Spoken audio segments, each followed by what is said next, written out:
Hello दोस्तों, मैं प्रियंवदा राय। कैसे हैं आप लोग? आशा है स्वस्थ व्यस्त मस्त होंगे। और मैं आप लोगों के सामने एक भोजपुरी में देवी गीत सुनाने जा रही हूँ जो हमारी माता बहनें गाती हैं। बहुत ही सुंदर है दोस्तों, सुनिएगा।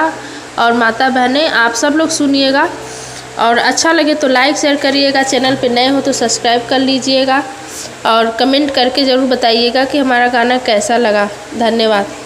हम तुहसे पूछी लहरी निबिया काहे रे निबिया ना, तोरी पलैया मिलाइली काहे रे निबिया ना, तोरी पलैया को मिलाइली काहे रे निबिया ना।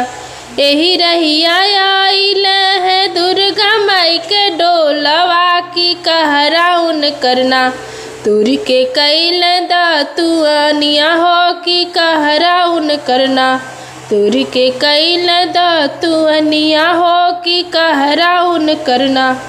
हम तुहसे पूछी लहरी निबिया काहे रे निबिया ना, तोरी पोलैया को मिलाइली काहे रे निबिया ना, तोरी पलैया को मिलैली हो काहे रे निबिया ना।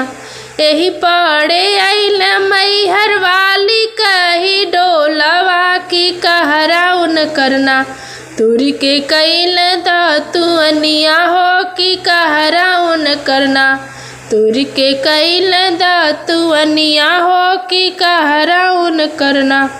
हम तुहसे पूछी लहरी निबिया काहे रे निबिया ना, तोर पलैया को मिलाइली काहे रे निबिया ना, तोरी पलैया को मिलाइली काहे रे निबिया ना।